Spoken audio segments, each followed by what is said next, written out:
The most expensive home ever sold in the United States, $238 million, is officially valued at $9.4 million by the city that let it sell. That's not a rounding error. That's not a typo. That is New York City's broken property tax system in one number. And the mayor who's supposed to fix it, he filmed a TikTok outside the front door. Today, we're pulling apart one of the wildest political stories happening anywhere in the world right now. And I promise you, by the end of this video, you'll see your own backyard very differently. Here's why this matters to you. Sitting in Sydney or Melbourne or Brisbane right now, New York City is doing something Australian politicians are desperate to avoid or quietly copying. A new socialist mayor is trying to tax the rich out of a housing crisis. And the rich are responding by taking their money, their jobs, and their future investments somewhere else entirely. Sound familiar? We've got our own housing crisis. We've got our own rent stress. We've got politicians pointing fingers at landlords and investors while the system underneath stays exactly the same. The fight happening in New York right now is a preview. It's what happens when the pressure cooker finally blows, and nobody's had a real plan for years. If you've got a mortgage, if you're renting, if you've got super invested in property funds or US REITs, this story has a direct line to your wallet. So let's get into it. Let's go back to 2019. Ken Griffin, founder and CEO of Citadel, one of the most powerful hedge funds on the planet, buys an apartment in New York City. Not just any apartment, a 24,000 square feet penthouse at 220 Central Park South, 4 floors, views over the park. $238 million. The most expensive residential sale in American history at that point. Now here's the first thing that should make your jaw drop. Text on screen, 238M. Purchase price, $9. 4 megabytes tax valuation. NYC officially values that penthouse at $9.4 million for property tax purposes.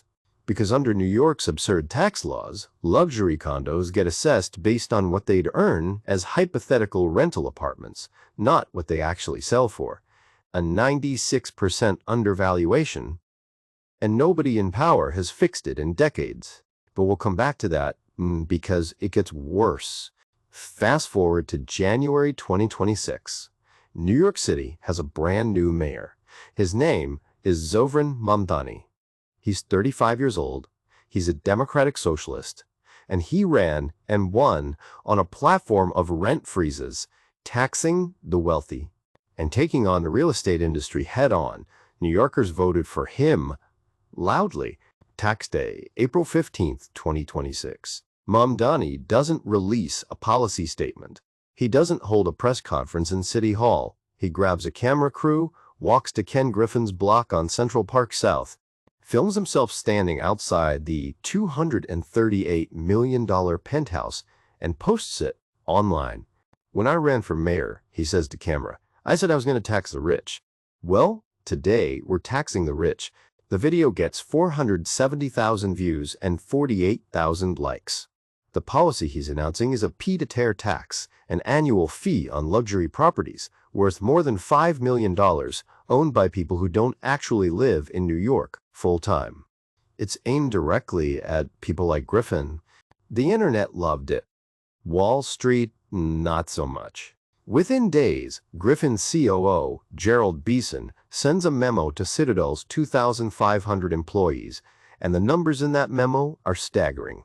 Over the past 5 years, Citadel's principals and staff paid nearly $2.30 billion in city and state taxes. Griffin personally directed $650 million in charitable gifts to New York institutions, hospitals, schools, social programs, and then Beeson drops the bomb. Citadel was about to commence the redevelopment of 350 Park Avenue, $6 billion, 6,000 construction jobs, more than 15,000 permanent positions in Midtown Manhattan. We are about to commence that project, Beeson wrote. If we move forward, if Griffin takes the stage at the Milken Conference in California. He calls the video creepy and weird. He says Mamdani has made it clear that New York does not welcome success.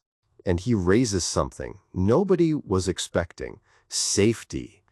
He seems to have forgotten, Griffin says, that the CEO of another American company was assassinated just blocks from where I live, in New York. He's talking about Brian Thompson, the United Healthcare CEO who was shot dead on a Manhattan footpath in late 2024. It happened 3 blocks from Griffin's building. And Griffin is saying the mayor just put a bullseye on him for social media clout.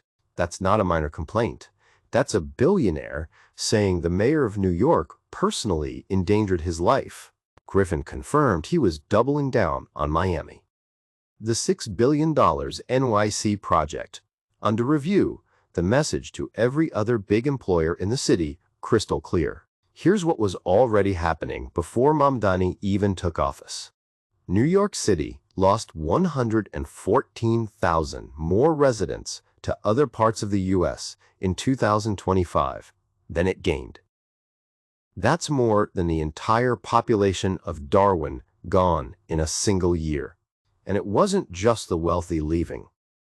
Between 2023 and 2024, more New Yorkers in the bottom 40% of income left the city than those in the top 40%.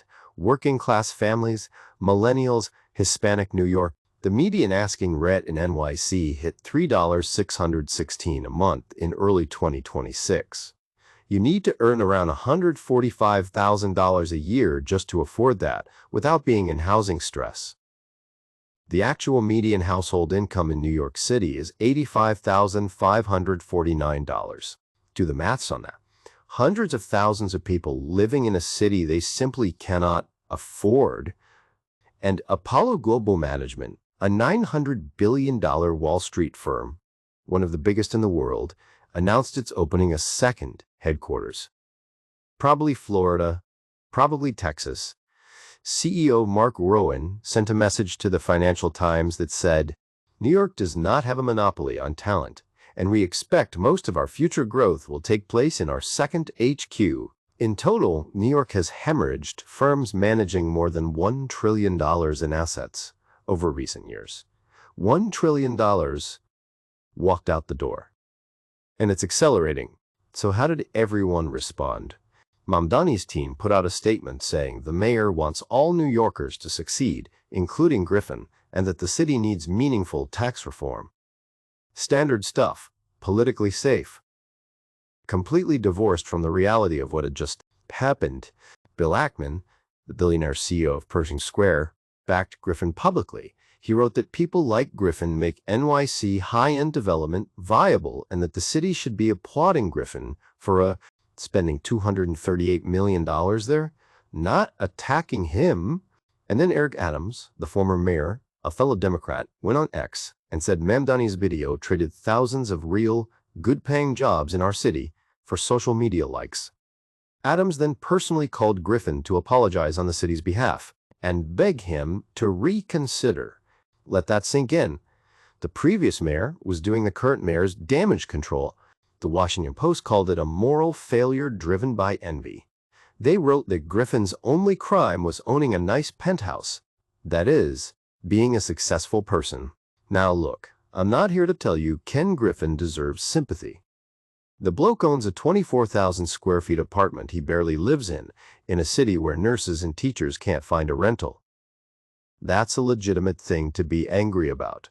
But here's my honest read on Mamdani's move. It wasn't policy, it was performance. He picked a target who'd fight back, filmed himself outside the man's home weeks after a CEO was assassinated nearby, and called it governance.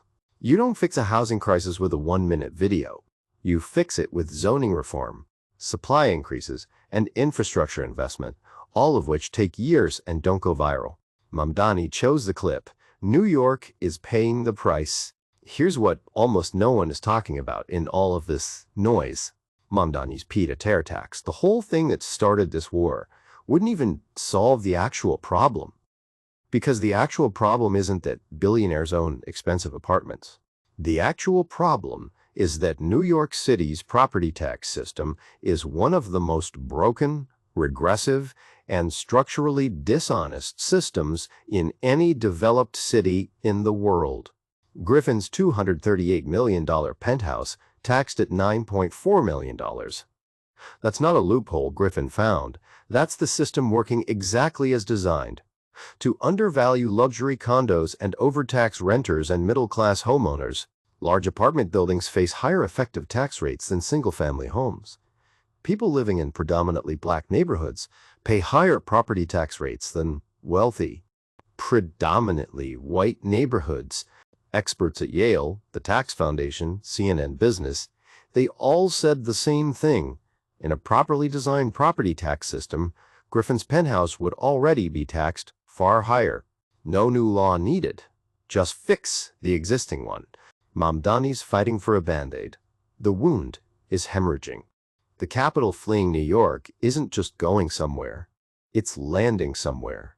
And when $1 trillion in financial assets plus 3,800 millionaires a year pour into Miami and Houston and Austin, what happens to the people already living there? South Florida luxury real estate has been appreciating at 8 to 12% a year for 5 years. Miami is now attracting what analysts call centimillionaires, people with over $100 million in investable assets. The same wealth concentration that made New York unaffordable is being imported into Florida at speed.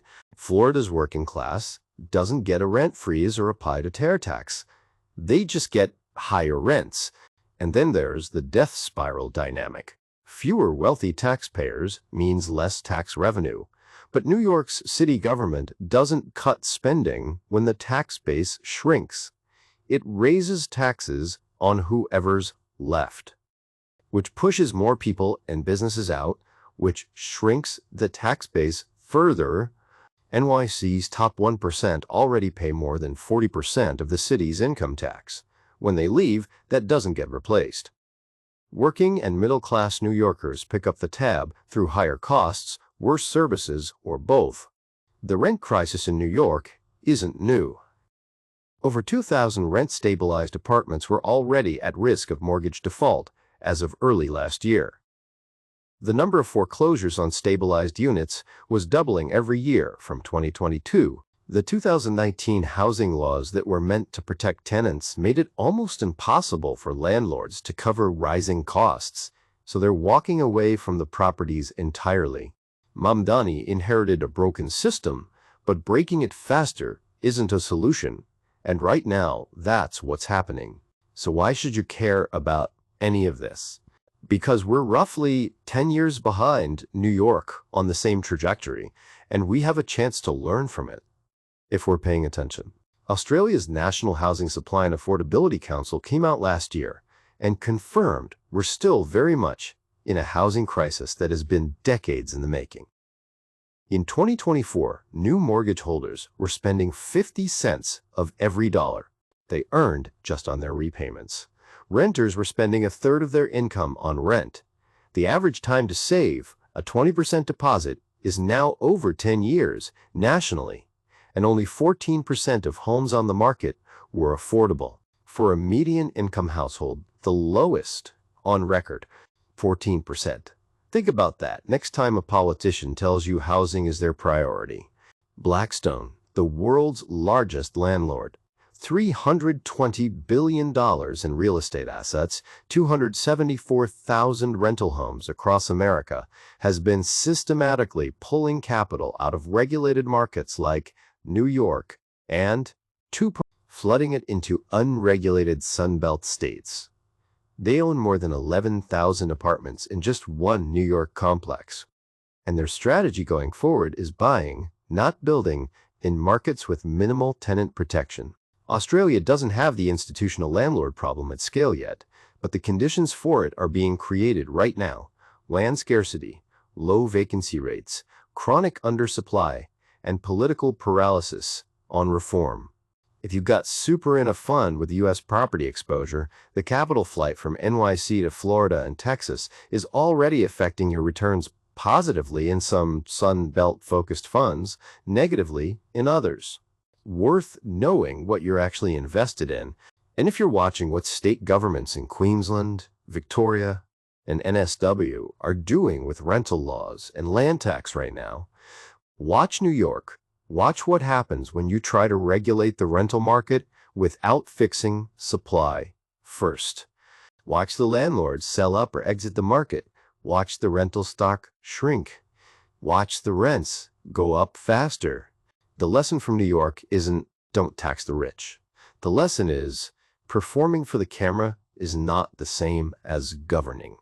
And when you govern by viral video, the consequences are very, very real. Here's what I keep coming back to. New York City has a mayor who genuinely wants to help working people afford their city, and he might actually destroy the very thing that makes it possible to do that. Not because his intentions are wrong, because the execution confused the performance of power with the exercise of it. 15,000 jobs, $6 billion, $1 trillion in assets gone. And the housing crisis is still exactly where it was, except now the people who might have funded the solution are packing their bags for Miami. The next time an Australian politician films themselves in front of a problem and calls it leadership, remember this story. Ask what's actually getting fixed. Ask who benefits when capital walks. Ask why, after decades of a housing crisis, the only thing that changes is the backdrop of the press conference. Because in New York right now, the answer to those questions is devastating. If you found this useful, the algorithm genuinely only shows this to people who subscribe. So hit subscribe and I'll keep doing the research so you don't have to. And if you've got thoughts on whether Australia is heading the same direction, drop them in the comments. I read every single one. What Australia's housing crisis actually looks like in numbers, or how Blackstone became the world's biggest landlord and why you should care.